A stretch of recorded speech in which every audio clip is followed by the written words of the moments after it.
El convento de la Santa Cruz de las Clarisas Descalzas fue promovido en el año 1605, en concreto por el arcediano de Saldaña. En esa fecha es precisamente la labor promocional de dos importantes personajes las que facilitaron la construcción del inmueble.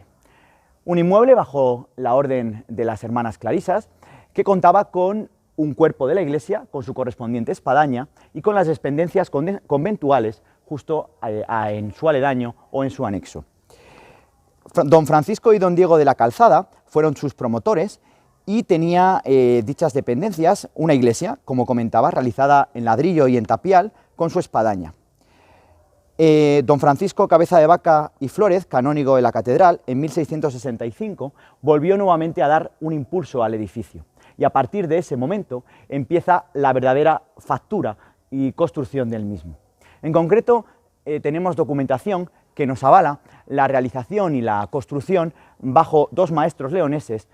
de dicho inmueble. Es muy llamativo porque a lo largo de toda la calle y a través de esa intervención, el edificio empieza a tener importantes problemas que llegando al siglo XX, al año 1954, empiezan a pensar en una nueva ubicación, en concreto la ubicación de la Escuela Superior de Arte Sacro, en el año 1954. Dejando a un lado este tipo de opción, finalmente se decide, y sobre todo a raíz de un incendio, que el edificio tiene que ser sustituido por un edificio de nueva planta. De dicho edificio, lo que conservamos es únicamente, a modo testimonial, la propia cruz que vemos en la parte superior de la portada. Esa cruz forma parte del convento originario y tras el proyecto del año 62 de Torbado Franco para reformar esa escuela social de servicio diocesano Nuestra Señora del Camino, y sobre todo con ese proyecto, como digo, que no se lleva a cabo, en el año 1970 se traslada el retablo mayor a la iglesia de Santa Marina la Real porque sufre un derrumbe en su capilla mayor y en 1971 es demolido. El arquitecto Miguel Martín Granizo proyecta el propio edificio y además lo proyecta de nueva planta y lo proyecta dentro de una estética propia de la época, propia de los años 70, dentro de lo que es una disposición claramente monumental, con elementos iconográficos como la propia cruz, como anagrama de la orden religiosa y por supuesto la disposición de los ventanales con sus correspondientes elementos de aislamiento del exterior, esas labores de reja, de una manera bastante funcional y sobre todo bastante organicista, propio de la arquitectura del periodo tardío, de ese periodo posfranquista.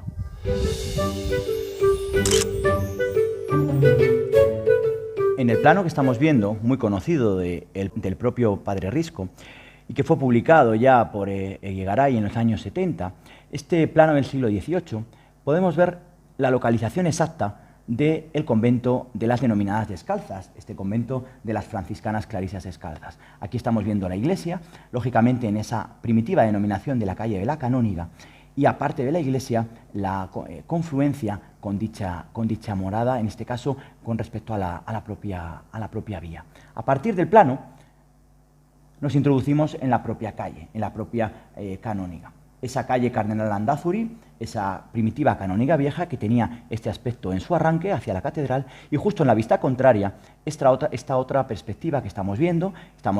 el convento en la parte izquierda, y si continuamos en las imágenes vemos la fachada lateral de la propia espadaña y lógicamente del principal cuerpo del propio convento. Y esta ya es más interesante, porque en ella no solo vemos la propia espadaña con la torre más elevada, con el cuerpo más elevado del convento, sino la portada principal de acceso, la multiplicidad de vanos que se van desarrollando tanto en la parte inferior, intermedia como en la parte superior y lógicamente una disposición bastante ecuánime en cuanto a los mismos. Y aquí vemos otra vista precisamente desde el lado contrario. Estamos viendo la propia espadaña y estamos viendo la disposición que tenía el convento.